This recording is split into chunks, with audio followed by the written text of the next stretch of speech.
BJP और कांग्रेस की केंद्रीय चुनाव समिति की बैठक आज। लोकसभा चुनाव के उम्मीदवारों पर दोनों पार्टियां करेंगी मंथन। दूसरी लिस्ट के नामों पर दोनों दल करेंगे चर्चा।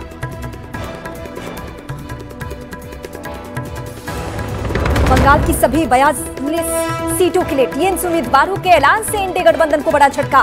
कांग्रेस ने ममता पर उठाए सवाल, बीजेपी ने भी उठाया बाहरी उम्मीदवारों का मुद्दा।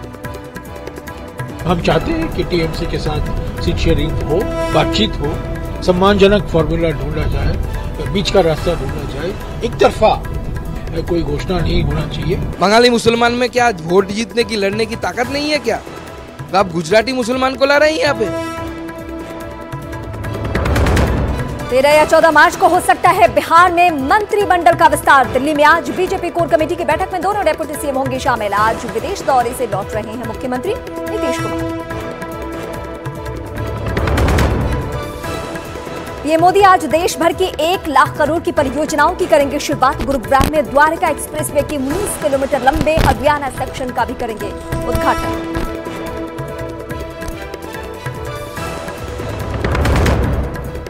पीएम मोदी दिल्ली में सशक्त नारी विकसित भारत कार्यक्रम में हुए शामिल। कृषि ड्रोन प्रदर्शनी का भी लिया जायजा। 1000 नमो ड्रोन दीदियों को ड्रोन भी सौंपेंगे पीएम।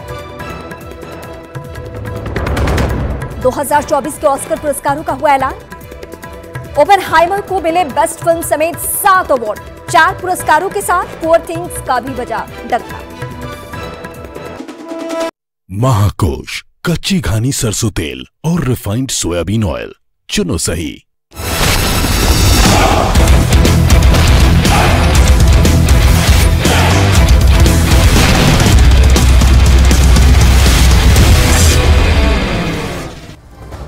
नमस्कार, मैं रीमा प्रसाद। इस वक्त की सबसे बड़ी खबर बताएंगे और सबसे पहले एक ट्वीट का जिक्र करेंगे। वो आपको तफ्तीश से बताते हैं कि इस ट्वीट में दरअसल है क्या। उन्होंने कहा कि इस बात की पूरी संभावना है कि ममता बनर्जी बसीरहाट लोकसभा सीट से शेख शाहजहां को मैदान में उतारना चाहती थी। संदेश खाली इसी का हिस्सा है। इससे यह भी पता चलता है कि वो उनकी गिरफ्तारी पर करीब 2 महीने तक क्यों टाल मटोल करती रही। लेकिन अब जब शाहजहां सीबीआई की हिरासत में है तो बसीरहाट से टीएमसी के उम्मीदवार हाजी नूरुल इस्लाम को मैदान में उतार दिया गया है, जो इसी तरह का एक अपराधी है। 6 सितंबर 2010 को देगंगा दंगों की मास्टरमाइंड नूरुल ने 500 लोगों की भीड़ का नेतृत्व किया और हिंदुओं की दुकान और संपत्ति को जला दिया, बसों में आग लगा दी। ये सब इसलिए हुआ क्योंकि वे दुर्गा पूजा को रोकना चाहते थे। ममता बनर्जी बंगाल के हिंदुओं को अपमानित करने और डराने धमकाने के लिए कुछ भी कर सकती हैं। ये अमित मालवीय का ट्वीट है। बंगाल में हालांकि बाहरी के मुद्दे पर भी बवाल है और दूसरी ओर बसीरहाट को लेकर जिस चेहरे को चुना गया है उसके बाद बवाल मचा हुआ है। दोनों ट्वीट में क्या कहा है वो हम ट्वीट की बड़ी बातें एक बार फिर से आपको बताते हैं। इस बात की पूरी संभावना है कि ममता बनर्जी बसीरहाट लोकसभा सीट से शेख शाहजहां को मैदान में उतारना चाहती थी। संदेश खाली इसी का हिस्सा है और इससे यह भी पता चलता है कि वो उनकी गिरफ्तारी पर करीब 2 महीने तक क्यों टाल मटोल करती रही।